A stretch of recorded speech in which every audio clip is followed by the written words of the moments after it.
Alcohol was involved, story number 2. Y2K.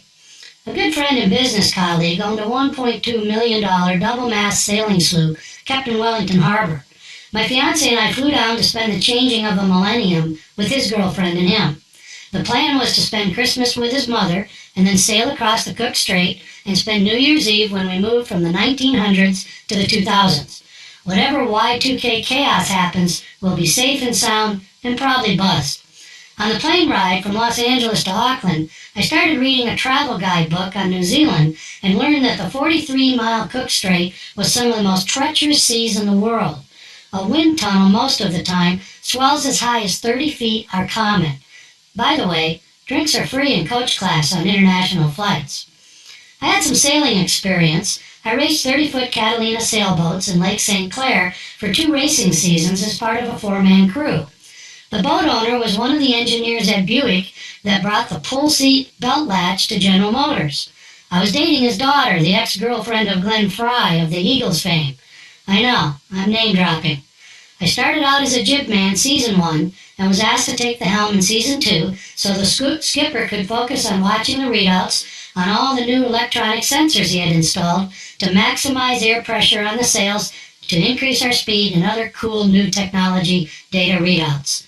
We won that season, but I broke up with his daughter after she brought a bunch of people home for a late night party in our apartment while I was sleeping. When I asked her politely to have them leave, she threw something at me. I ducked, and whatever it was broke the fish aquarium behind me, spilling the water into the apartment below us. Another story in this collection involves the owner of that downstairs apartment. Racing 30-foot sailboats did not prepare me for the journey we were about to undertake on a 70-foot, 22-ton sailing yacht. We have only a 4-person crew, and the 2 ladies had never sailed before. Gulp. We left the berth in Wellington and motored out of the harbor toward the opening to the South Pacific Ocean. My skipper friend asked me to take the helm while his girlfriend and him set the sails ready for hoisting. Taking hold of the ship's wheel, I got us to the mouth of the harbor and turned right to face the Cook Strait. I almost had a heart attack. The swells looked taller than the masts. As we were nearly out of the harbor into the rough seas, the skipper and his girlfriend raised the sails, and he ran back and cut the engine. The boat immediately keeled to one side, and I yelled at him to come and get his yacht. He yelled back to just put it into the wind and he'll be right back. He disappeared down into the galley. His girlfriend came back and sat in the back in the stern seating area where I was hanging onto the wheel with my life. My fiancé was already looking pretty peaked. I was startled by the sudden loud music of Pink Floyd coming out of the surround sound Bose system in the stern. The skipper reappeared from the galley with a couple of cigars I had brought, a bottle of wine, and some glasses. I was pretty pissed off at this point and asked him if he was going to take over his $1 million boat or what. He calmly sat down, opened the wine, cut my cigar, and said, "You got it. Let the wind have her a bit. We have to get there sometime today." We lit cigars, poured the wine, and tacked across the wind enough to nearly put the rails in the water. I immediately pulled those 22 tons of sailing mast back into the wind, and we uprighted instantly. He pointed out a direction and said, "Just tack her back and forth in that direction. Don't worry, you can't tip her over." I thought, really? I'm the guy you never want to say something like that to. For the next 3 hours, I tacked this beautiful, sleek yacht back and forth across the Cook Strait, often putting rails only a couple feet above the water. The feel of that weight and the wind in the sails came through the wheel, into your arms, and into your body every time you pulled her up into the wind. It was incredible. Swells looked like they would swallow us alive, but we just rolled over them. His girlfriend attended the jibs with some help from the skipper. I listened to Pink Floyd, sucked on my Cuban cigar I had brought back for us during a recent trip to Havana, and sipped on some wine. Okay, I probably drank the whole bottle. The skipper attended to my fiancée's puke bucket, as it's apparently called, and threw whatever she had for breakfast over the side. He attended to her illness while I had one of the best experiences of my life. We arrived safely into Marlborough Sounds, a 1,500 square mile area of sounds, islands, and peninsulas on the northern end of the South Island of New Zealand. We anchored in little coves and along the deep drop-offs at shores of some of the islands.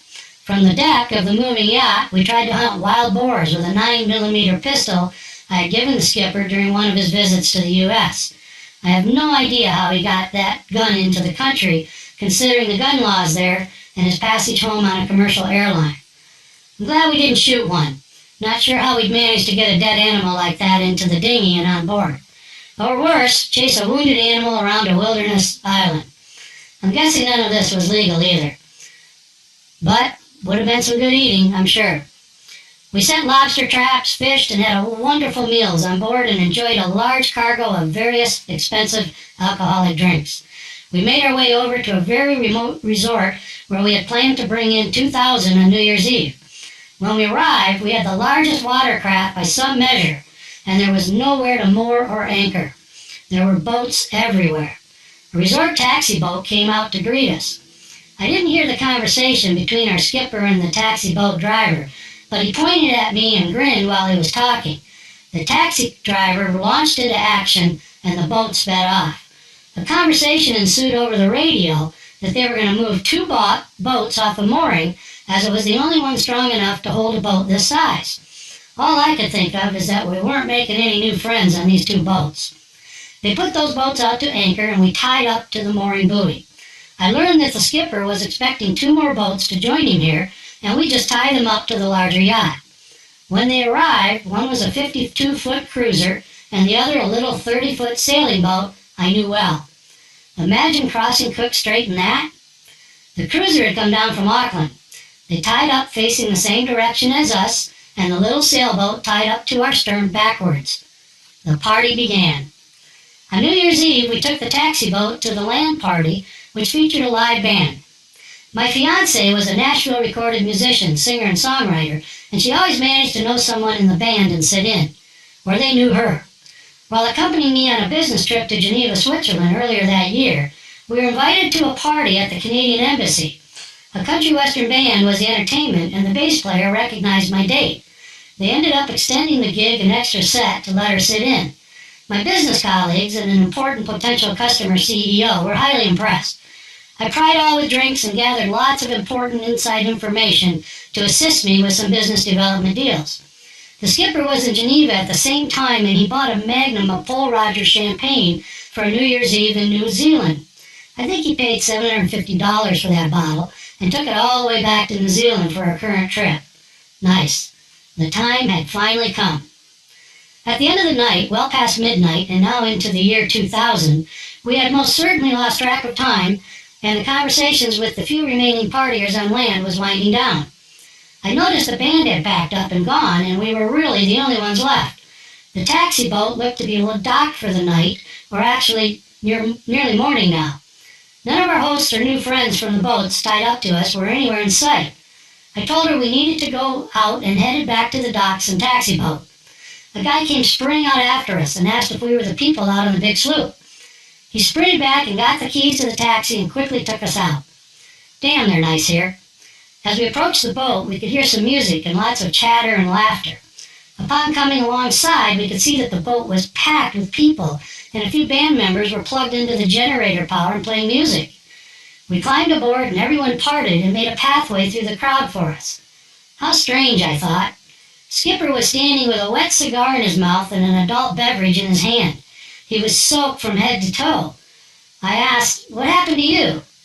I dropped my cigar in the drink. I had to jump in and get it. "What's going on here? Why is everyone acting so strange around me?" "Oh, everyone wants to know who owns the boat, and nobody ever believes me when I say I do with this baby face. So I told them you were the number 3 guy at Microsoft. You know, no one knows who the number 3 guy at Microsoft is." Good grief, that explains everything. I'm not the number 3 guy at Microsoft. I've never worked for them, but I've certainly worked with them. The party continued on till near sunup. I learned that the owner of the little sailboat was a well-known captain and skippered my friend's yacht when it was rented out for charters. He was hilarious, and after a few joints, we couldn't stop laughing. He told a story about being in Vietnam during the war and was in a village bar that had the bathroom in the basement. The bar was pretty roughly built with scrap lumber. He went down to use the bathroom and found an old gravity toilet with the raised tank and a long pull chain. When he pulled the chain, the tank came off the wall and then it pulled down the wall, and then the floor above it collapsing the entire bar around him. He sat back down on the toilet, surrounded by rubble. Poor as hell. I joined my fiancée in our stateroom and tried to sleep, even though the sun was now up. Not long after, it seemed like things were moving past the portal window. Not possible. I tried to sleep. Then I realized there was a hum of an engine. I ignored it, but looking out the portal, it seemed like the landscape was moving. We have 2 boats tied up to us. That's just not possible. I tried to sleep. I felt water splash against the hull. We were moving. I ran up the stern to find my good friend, colleague, and our skipper standing at the wheel with a lit cigar in his mouth and that bottle of Pole Roger in his hand. He said, "We forgot about this last night." Oh my God. He had untied us from the mooring and was dragging the 2 other boats along as we headed out of the resort cove. "Come on up and join me. I've ordered breakfast." "What do you mean you've ordered breakfast? Where?" "There's a little resort 3 kilometers from here and they have great food. I radioed them and told them we have 12 people on our way for breakfast." Let's be clear at this point in the story. There are only 2 people awake at this hour, in spite of the fact that we were dragging 8 others alongside and behind our boat, and 2 others sleeping below us. I couldn't believe it. No one had gotten up to see what all the water noise against their boat was. Were they conscious? The little boat behind us was being dragged backwards and water was splashing over the transom into the boat. A little dog was up and out barking at the noisy splashing water as it flooded the boat. Nobody cared. The skipper was laughing. What else could I do? I joined the skipper and brought in the new millennium with a friend for life. We slowly approached the little resort with dozens of people on the shore, staring at our flotilla of 3 boats tied together. The skipper was busy on the radio getting a ride to the restaurant and making sure breakfast was ready. The commotion finally arose the rest of the flotilla passengers and all prepared to disembark. I caught a few looks from my fiancée and learned that she's not much of an adventurer. Good to know. Skipper and I polished off the Magnum and helped the ladies into the taxi boat. The resort restaurant had pulled out all the stops. We had a private dining room with a long table for 12 with their fancy place settings and 6 bottles of champagne. Impressive. The staff was eager to wait on us and couldn't have been nicer. I'm sure most of them had hangovers, so that must have required some effort. We were treated to a feast of a breakfast to end a New Year's Eve to remember. What else would you expect for the number 3 guy at Microsoft? Alcohol was involved, and a baby was born 9 months later.